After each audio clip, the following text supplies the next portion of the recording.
이 전염병과 두려움을 이기는 신앙이라고 주제를 잡았는데, 이 전 세계를 불안에 떨게 하는 그것이 전염병이라고 하는 무서운 병입니다. 오늘날 중국 후베이성 우한에서 시작된 이 신종 코로나19 바이러스가 전 세계를 공포 속으로 몰아넣고 있습니다. 수많은 사람들이 이 병으로 인해서 두려워하고 있습니다. 또 이 전염병은 생활에 많은 어려움을 갖다 주기 때문에 사람들이 아주 싫어합니다. 여러분, 마스크를 쓰고 생활한다고 하는 것은 얼마나 불편합니까? 전염병의 이 불편함은 사람들의 모든 생활을 힘들게 한다, 이렇게 볼 수 있고요. 그뿐 아니라 전염에 대한 불안 때문에 생활이 많이 위축됩니다. 친하던 사람도 못 찾아가고, 또 그 사람이 찾아온데도 다음에 오라고 말리고, 반가운 사람들이 서로 상면할 수 없고, 모이기를 좋아하던 사람들이 모이던 곳이 썰렁하고, 그러니 참 이 전염병이라는 것이 인간관계도 소원하게 만든다, 이런 것을 우리가 봅니다. 그리고 이 전염병이 무서운 거는 새로운 병이기 때문에 무섭다. 신종 바이러스 병이 무서운 것은 약이 없기 때문에, 아직 약이 개발되지 않았기 때문에, 아직 예방주사가 없기 때문에, 그래서 이 신종 전염병이 무서운 겁니다. 왜냐하면 예방약을 전혀 쓸 수가 없기 때문에 어떻게 사람으로 손 쓸 방법이 별로 없어서, 그래서 새로운 전염병이 무서운 겁니다. 이 전염병은 이제는 전 세계적으로 큰 두려움의 대상이 됐습니다. 그래서 이 전염병이 이렇게 무서운데, 오늘 여러분에게 말씀드리고 싶은 것은 이 전염병에 대한 대책을 말씀드리고자 합니다. 성경은 우리에게 이 전염병이나 재앙이 찾아왔을 때 우리가 어떻게 대처해야 되는가 하는 것을 가르쳐 줍니다. 이 사람이 많이 죽는 전염병보다 진짜 무서운 병은 뭔 병이냐? 첫 번째 말씀드리고 싶은 것은 두려워하지 말라는 겁니다. 두려움에 빠지게 되면 이것이 사람에게 더 큰 병의 원인이 된다는 겁니다. 그래서 두려움의 전염병이 제일 무섭다 하는 것을 말씀드립니다. 여리고성은 매우 크고 견고한 성입니다. 그래서 성이 돌로 돼가지고 둘러져 있기 때문에 이렇게 견고한 성이 무너질 수가 없는데, 하나님이 이스라엘 백성을 이 가나안 땅에, 원래 약속한 땅이기 때문에 죄 많이 짓는 여리고성 사람은 심판하고, 이스라엘 백성은 들르기 위해서 이제 너희들은 내 말을 들으라 해가지고 하나님이 하루에 한 바퀴씩 돌고 일곱째 날은 7번 돌아라, 이렇게 말씀을 했습니다. 7바퀴를 돌았는데 그날은 7 양강나팔이 부러지니까 백성들이 크게 와 하고 소리를 지르는데, 그때에 이 성벽이 우두두두둑 무너져 내리기 시작합니다. 그러고 보면 하나님의 능력이 말씀대로 응하신 줄로 믿습니다. 그래서 그 성이 완벽하게 무너지고 그 여리고 성이 함락되고 이스라엘 백성이 그 땅을 차지할 수가 있었습니다. 사실 이 견고한 여리고성이 무너진 것은 이스라엘 백성들의 하나님께서 믿음을 보시고 허락해 주신 겁니다. 아모리의 악명 높은 왕, 싸움 잘하는 왕, 전쟁에 소문난 왕 시혼과 옥이 이 이스라엘 여호수아 군대에게 전멸당했다는 거 듣고, 왕도 죽었다는 얘기 듣고 여리고 사람들은 지금 간담이 녹는 거예요. 이스라엘이 하나님이 도와가지고 홍해바다를 다 건너고, 그리고 그들이 그 유명한 악명 높은 아모리의 왕 시온과 옥을 죽였단다 하면서 이 소문이 거기까지 들려오니까, 오늘 이 본문 9절과 10절에 나타나는 기생 라합의 말 속에서 여리고성 사람들이 다 이 얘기를 알고 있고, 그리고 기생 라합뿐만 아니라 여리고성 사람들이 전부 마음속에 두려움을 갖고 있었다 하는 것입니다. 여리고하고 이스라엘하고 붙는데 지금 두려워하는 쪽은 어디입니까? 여리고 쪽이니까. 그러면 싸움의 반은 이미 이스라엘이 이긴 거나 다름없습니다. 이스라엘 군사들은 화살 하나 쏘지 않고 여리고 사람들의 뭐 때문에 1차 싸움의 반은 이겼느냐? 두려움 때문에 그 싸움에서 절반은 승리한 겁니다. 그래서 이기고 들어가는 싸움에서 승리한 것이다, 이렇게 볼 수 있습니다. 그러므로 오늘날 세계를 무너뜨릴 수 있는 이 신종 코로나 바이러스 19가 무섭기 전에 여러분 마음에 병이 되는 첫째 원인이 뭐냐? 이 질병 나도 걸릴지도 몰라, 걸리면 나는 안 났을지도 몰라, 이런 두려움을 혹시 갖고 있으면 오늘 싹 버리시기를 축원합니다. 두려움이 문제입니다. 그래서 이 질병이 무서운 건 사실이지만 우리 마음에 믿음은 사라지고 두려움만 가득하면 마귀가 부채질합니다. 그 두려움이 병이 되도록. 성경은 두려워하라고 안 합니다. 두려워하지 말라, 내가 너와 함께 함이니라, 내가 너를 도와주리라, 참으로 나의 의로운 오른손으로 너를 붙들리라, 이렇게 말씀하지 않습니까? 또 빌립보 사령에는 아무것도 염려하지 말고 오직 모든 일에 기도와 간구로 너희 구할 것을 감사함으로 하나님께 아뢰라. 그럼 하나님 우리 마음과 생각을 지켜준다고 그럽니다. 여호수아 시대뿐만 아니라 그 쌈자라는 그 사사 기드온도요, 처음부터 그 사람이 그 두려움이 없는 사람이 아닙니다. 하나님이 두려움을 없애준 거죠. 그때 이 미디안의 수많은 군사들이 전쟁에 패배한 것은 무기가 부족한 것도 아니고 군사의 숫자가 부족한 것도 아니고 기드온 군대에 대한 두려움 때문에 그렇게 다 서로 찔러 죽이고 자중진환이 일어나 전쟁에서 진 겁니다. 그러고 보면 코로나19 바이러스도 여러분 병도 무섭지만 더 무서운 건 자기 마음속에 믿음 없이 두려움을 가지고서 벌벌 떤다면 그 병이 오히려 여러분을 잠입해 들어올 수 있습니다. 마귀는 두려워하는 자를 노리기 때문에. 두려워하지 않는 거하고 조심하는 거하고는 달라요. 우리가 위생을 잘 깨끗이 하고 조심하는 건 필요해요. 두려워하지 말랬더니 그냥 막 마스크 벗고 은행도 막 다니고 그냥 어디 그냥 마트도 막 다니고 막 함부로 다니라는 거 아닙니다. 조심할 건 조심하되 마음속에 두려움은 제거해버려라. 하나님이 함께해 주시사 나를 지켜주실시라는 믿음을 가지고 기도하시기를 축원합니다. 두려움이라는 병을 먼저 이기셔야 되고, 두 번째는 믿음으로 예수님 보배 피를 의지해야 됩니다. 예수님 보혈을 의지하시기 바랍니다.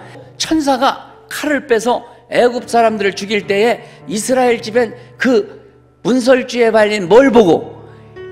어린 양의 피를 보고 그냥 갑니다. 어린 양의 피가 나중에 진짜 어린 양처럼 우리를 위한 속죄제물로 오신 예수님의 보혈을 상징하는 것이다. 이렇게 보면은 오늘날 무서운 질병이 누구를 피해가느냐? 하나님 진짜 믿는 사람, 제대로 믿는 사람, 보혈을 의지하는 사람, 이 사람을 나사줄 줄로 믿으시기를 축원합니다. 이 기생나합도 보혈로 구원받은 상징이 있는데, 이스라엘 군대가 올 때에 기생나합의 집을 살려주려면 표시를 하라고 그랬는데 기생나합의 집에만 붉은 줄이 이렇게 내걸렸어요. 그러니까 그 집만 살려준 거예요, 이스라엘 군대가. 그러면 그 붉은 줄은 신약의 예수님의 뭘 뜻해? 붉은 보혈을 상징하는 거예요. 그래서 기생나합의 집도 보혈로 구원받고, 이스라엘 백성도 애굽에서 양의 피로 구원받고, 신약시대 우리는 진짜 예수님 피로 의지하여 구원받고 보혈의 능력으로 무장하시기를 축원합니다. 세 번째, 하나 더 말씀을 드리면 하나님의 말씀으로 이겨내야 됩니다. 우리가 하나님의 말씀을 굳게 믿고 지키면 그 말씀을 믿는 믿음대로 하나님의 말씀이 응답으로 나타난다는 것입니다. 이스라엘 백성이 홍해를 건너 수르 광야로 들어갔습니다. 3일 후에 마라 지방에 이르게 됐습니다. 마라에는 물이 있었습니다. 그런데 써서 먹을 수가 없었습니다. 더 이상 견디지 못하고 원망하기 시작하는 이스라엘 백성들의 모습을 봅니다. 하나님께서 모세의 기도를 들으시고 나무 하나를 지시해서 저 나뭇가지를 그 마라 물에 던져라. 모세가 그 나뭇가지를 잘라서 그 마라 물에 던지니까 그 쓴물, 먹을 수 없는 물이 단물로 바뀌었습니다. 먹을 수 있는 물로 바뀌었습니다. 이건 뭐냐? 이것도 예수님을 상징하는데, 나무 십자가에 달리신 예수님이 쓴물을 달게 하듯 많은 죄인들을 의인으로 바꿔놓는 이런 놀라운 역사를 의미합니다. 그래서 그 하나님이 지시하신 나뭇가지는 신약의 십자가에 달리실 예수님을 상징한다, 이렇게 볼 수 있는데, 우리가 그 하나님의 능력으로 믿게 되면, 아, 나뭇가지 하나가 이스라엘 백성들이 물을 먹고 살 수 있게 하듯이 이 땅에 십자가의 대속주로 오셔서 생수를 공급하셔서 수가성 우물가의 여인도 구원하시고 우리들에게도 구원의 은총을 베푸시는 주님의 능력으로 죄를 치유하고 질병에서 치유함을 믿으시기를 축원합니다. 하나님은 이렇게 치유의 하나님, 마라의 쓴물을 치료하신 하나님이 질병도 치료하심을 믿으시기를 축원합니다. 첫째는 뭐에서? 두려움에서. 두 번째 뭐에서? 질병에서. 우리를 구원해 주신 하나님을 온전히 믿으시기를 축원합니다. 시편 그 유명한 121편에 보면은 하나님은 졸지도 아니하시고 주무시지도 아니하시고 지켜주신다고 그랬고, 내 오른쪽에서 그늘이 되어주시고 낮에 해 뜰 때 밤에 달 뜰 때 지켜주시니까 낮에 해가 상치 않고 밤에 달이 너를 해치한다고 말씀하시고, 또 모든 환난을 면하게 하시며 내 영혼까지 지켜주시리로다. 할렐루야! 이 하나님을 굳건히 믿으시기를 주의 이름으로 축원합니다. 이 두려움도 물리치시고 전염병에서 승리하는 여러분의 믿음이 되시기를 주의 이름으로 축복합니다.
네.